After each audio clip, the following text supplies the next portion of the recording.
Hi, I'm Marie. I'm one of your Marker Pop colorists. I have a mini tutorial for you today, and I hope you enjoy it. I'm going to be doing a fun and whimsical flower for you, just to show you how easy it is to use Copic Multiliners, and then also be able to use your Copics. Now I used Express-It paper, a little pencil, and my 0.03 Copic Multiliner. That is my very favorite.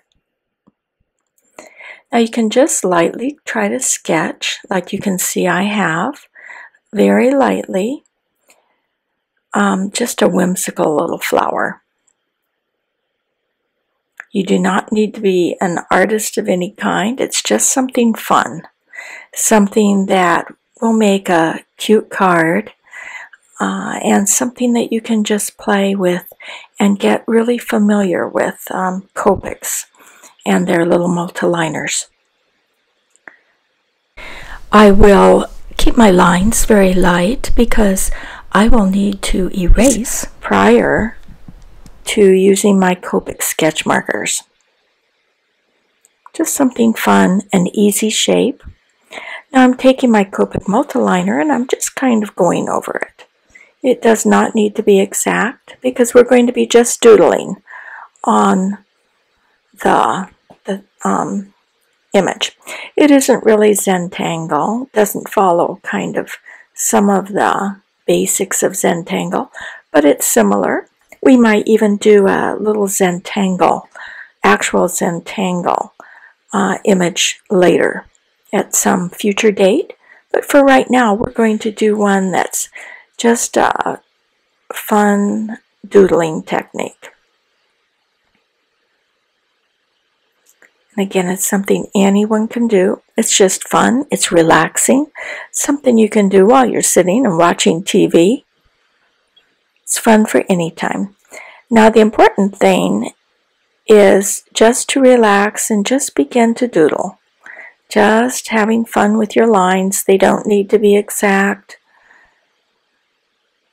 They are just some free-flowing lines.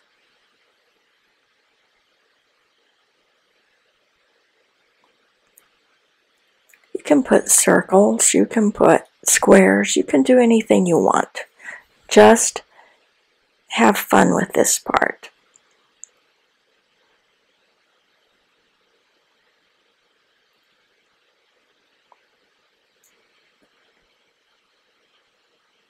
Now, the important thing after you do this technique is that you take an eraser and that you lightly remove all of your pencil marks. You do not want the marks from the pencil to get on your sketch marker.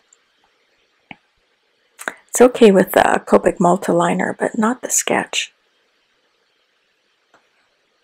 or your Chow or Original or any of that. Now you see, it's nothing very complex. It's just kind of a fun thing that anyone can do.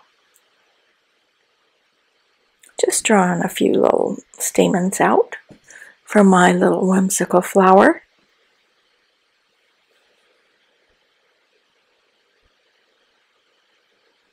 And again, actually to go in and start doing a Zentangle would be a lot of fun, very relaxing, and just that is something as I said, I would like to share with you later. But for right now, we're just doing more of a doodled, whimsical kind of a thing.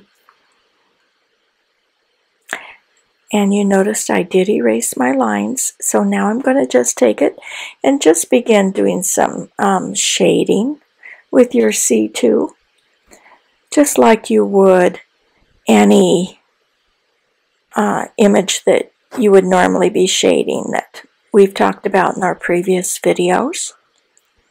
But this is just kind of a fun little thing to add dimension, shape, so it's just not totally flat on your paper. Just because you've doodled on it, it does not mean that you can't color. You can use colored at this point. Your Copic Multiliner will never harm your Copic markers or your Shinhan or whatever alcohol ink markers you choose to use. It's totally compatible. It will not stain the very tip or brush part of your markers. Now we're just going to add a little bit more shading in there. Again, this is a little more carefree than I would an actual detailed image that I may sketch or a stamped image. This is just one that we're just putting a little dimension in it just for fun. Just flicking toward where you might have a highlight.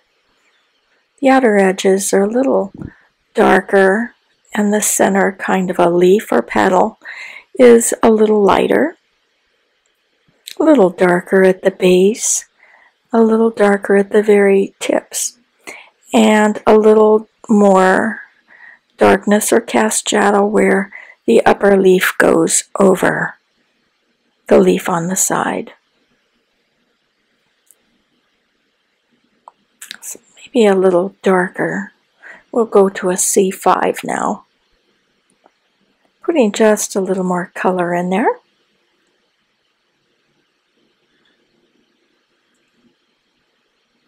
My good friend Pat St. Martin said, "Marie, you need to put those little caps over on the side so people can see." She says, "I know you show people what colors you're using, but you need to put the cap there so in case they want to follow."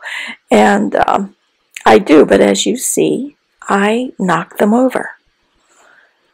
I'm not the neatest colorer around.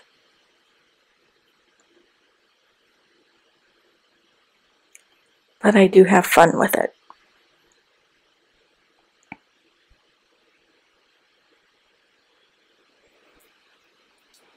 Just adding the deep, a little bit more deep, just for dimension, just to make it pop, because all I'm going to really be doing with this would be shades of black and gray. You know, when you're using gray, it's kind of important to have a little more dimension because it isn't like you're going to be adding a lot of other color. There goes my C3. Now let's see how long before I tip that one over. It's coming. Yep, there we go. Okay, now flicking again toward the highlight, outer edge of your shadow, again toward your highlight.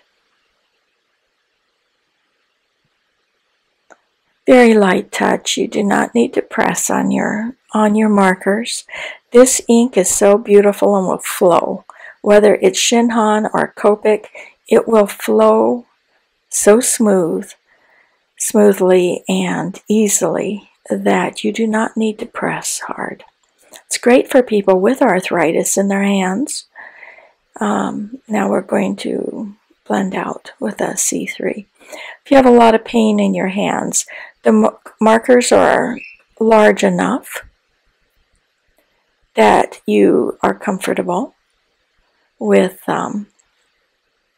holding them and the light touch. So it really helps if you have arthritis. I'm going to put some on this little whimsical leaf down here. We can't forget the leaf and the stems. The stem a little bit darker directly under the petals.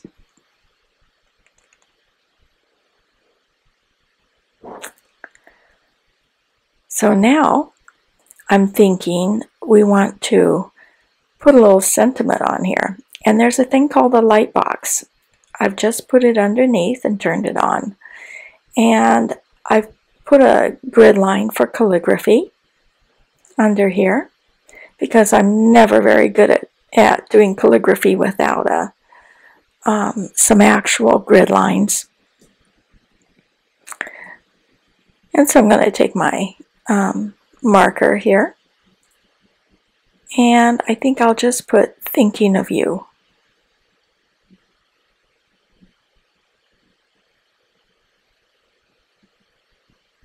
This will be a nice card for just about any occasion.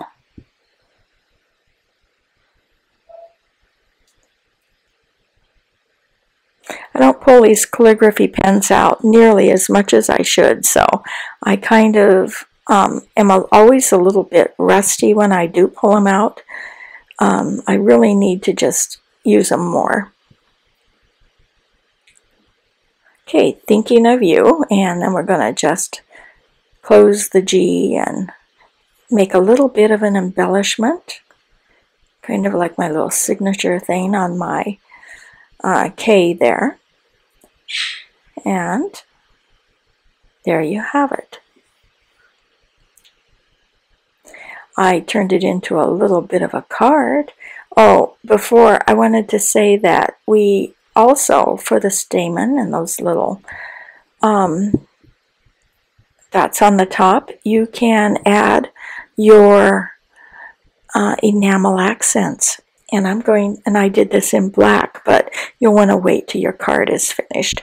I got them a little big, but I kind of like them that way, just because it is a funky, whimsical kind of a thing. It does not need to be realistic. So, and you always want to make sure that you sign your card, your little creation as well. I used my score pal and kind of embossed the edges for just a little bit of added embellishment. And I signed my card. And it's all ready to give for any special occasion. I want to hope that you give this a try. They're so much fun to use. Thank you for watching. If you see it on YouTube and you do like it, please give it a thumbs up, share, and like.